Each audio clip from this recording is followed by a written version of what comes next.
Selamat pagi sahabat GPS TV, salam berjumpa kembali. Sebelum kita menikmati sapaan firman Tuhan, mari kita satukan hati, kita memohon bimbingan Roh Kudus. Kita berdoa. Kami bersyukur di hadapan-Mu ya Tuhan atas anugerah pagi ini. Sebelum kami memulai aktivitas kami hari ini, kami mau menikmati santapan rohani kami yang menjadi tuntunan bagi kami sepanjang hari ini. Amin. Saudaraku yang kasih, firman Tuhan yang menyapa kita di pagi hari ini diambil dari kitab Ibrani 10 ayat 35. Sebab itu, janganlah kamu melepaskan kepercayaanmu karena besar upah yang menantinya. Penderitaan karena menjadi pengikut Yesus telah menjadi bagian kehidupan orang percaya.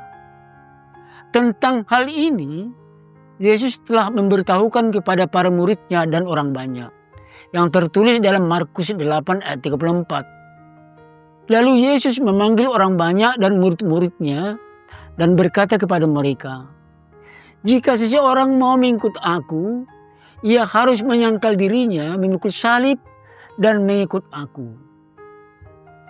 Pengejaran dan penganiayaan terhadap orang Kristen dimulai sejak kenaikan Yesus Kristus. Orang Kristen dianggap sebagai ancaman bagi agama Yahudi dan kekuasaan Romawi. Nats ini mengingatkan kita serta mendorong jemaat Kristen Yahudi yang berserak, yang sedang menghadapi penganiayaan dan tekanan, agar supaya tetap teguh beriman kepada Yesus Kristus dan tidak kembali ke ajaran Yahudi, sebab mereka sudah ada di dalam terang. Mereka diingatkan kembali akan pengalaman iman pada masa lalu, pada waktu mereka pertama sekali menjadi Kristen. Mereka mengalami penderitaan yang berat. Mereka dicurigai dan ditekan. Mereka dikejar. Harta mereka dirampas. Mereka dijadikan sebagai tontonan. Namun mereka tetap setia dan bertahan pada waktu itu. Dapat kita baca dalam ayat 32-34. Janganlah kamu melepaskan kepercayaanmu. Kata melepas dari kata Yunani apaballo artinya membuang, melemparkan, atau menyingkirkan sesuatu yang tidak lagi diinginkan, tidak dibutuhkan lagi. Sedangkan kata percayaan dari kata Yunani parresian yang artinya berterus terang atau keberanian bersaksi di depan umum. Maka nats ini dapat diterjemahkan sebagai berikut. Jangan buang keberanianmu menyaksikan iman kepercayaanmu di depan umum sekalipun dalam ancaman. Saudaraku yang dikasih, di sepanjang sejarah kekristenan, penghambatan terus terjadi. Di berbagai belahan dunia sampai saat ini masih terjadi penghambatan, penganiayaan buat orang Kristen. Ada yang murtad melepaskan kepercayaannya karena tidak mampu menahan tekanan dan derita. Imannya dianggap mempersulit dirinya dan mengundang petaka bagi dirinya. Sebaliknya, ada yang mampu berdiri tegak, berpegang teguh pada iman kepercayaan, berani bersaksi di hadapan umum, dan memilih lebih baik menderita bahkan mati dalam Kristus daripada melepaskan imannya kepada Yesus. Pada zaman now, gejala mundur bukan saja karena penganiayaan, bukan juga karena kekecewaan, tetapi karena gejala kehidupan modern. Ada yang membuang kepercayaannya karena menganggap tidak memenuhi selera atau keinginan. Ada yang menggadaikan kepercayaannya karena takut kehilangan harta, tahta, dan kerabat. Tantangan iman ada realita kehidupan bagi pengikut Yesus yang selalu terjadi sepanjang zaman, yang dapat mengoyakkan iman kita. Pertanyaannya ialah, mampukah kita menanggungnya jika persoalan berat? Terciptanya lagu rohani Mengikut Yesus Keputusanku berawal dari kisah nyata pergumulan iman Nokseng. Dia seorang lelaki dari suku Garo di Assam, India pada abad ke-19. Dia memutuskan mengikut Yesus Kristus. Keputusan ini menimbulkan kemarahan kepala suku dan memerintahkan Nokseng untuk meninggalkan imannya, serta mengancam akan membunuh keluarga Nokseng jika tidak meninggalkan imannya. Ancaman pertama adalah anak-anaknya akan dibunuh jika tidak melepaskan imannya. Akan tetapi Nokseng menjawab, keputusanku mengikut Yesus. Ku tak ingkar.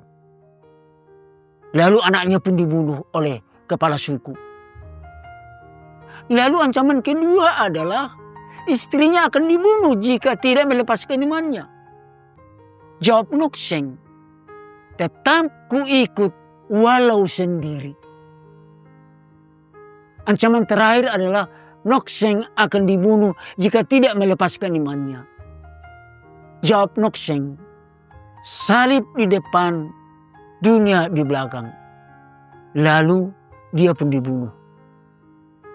Kesaksian dan keteguhan hati Nokseng membuat kepala suku dan penduduk desa lainnya bertobat dan mengikut Yesus. Kisah ini kemudian diabadikan dalam lagu himne yang indah berjudul I Have Decided to Follow Jesus atau Mengikut Yesus Keputusanku. Lagu ini menjadi simbol keteguhan iman orang Kristen di sepanjang masa. Lagu yang sangat meresap, menginspirasi orang Kristen untuk tetap beriman teguh, kokoh, tidak goyah, sekalipun keadaan terancam.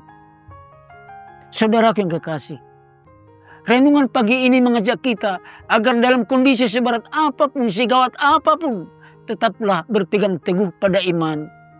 Karena ada upah yang menanti bagi orang setia, yakni keselamatan kekal sesuai janji Tuhan.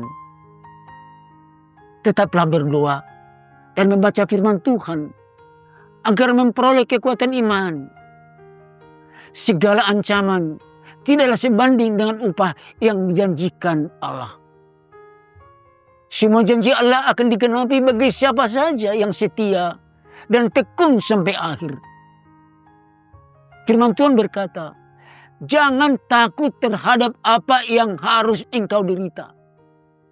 Hendaklah engkau setia sampai mati, dan aku akan meruniakan kepadamu mahkota kehidupan. Wahyu 2 ayat 10a dan c. Amin. Kita berdoa. Allah Bapa di sorga, kami sangat membutuhkan kekuatan rohani. Ketika kami lemah dan lelah, karuniakanlah keteguhan hati agar kami mampu berdiri tetap teguh. Dengan pertolongan Roh-Mu, tolong kami agar tetap berpegang teguh pada janji-janji yang telah Engkau berikan kepada kami dalam firman-Mu. Kami mampu setia sampai akhir. Kami berdoa di dalam nama Yesus Kristus Tuhan kami. Amin.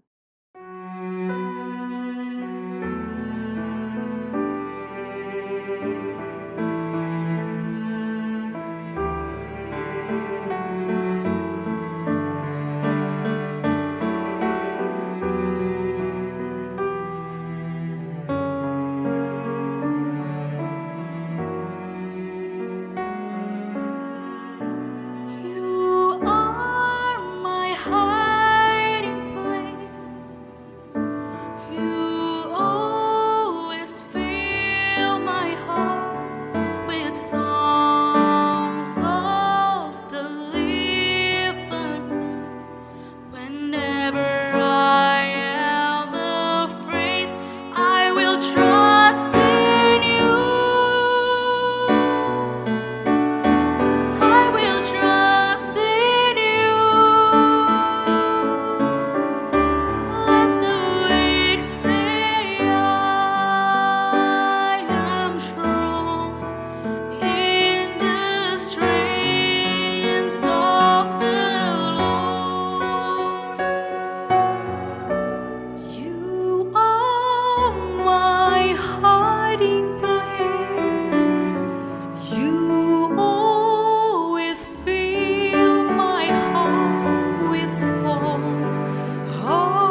forever.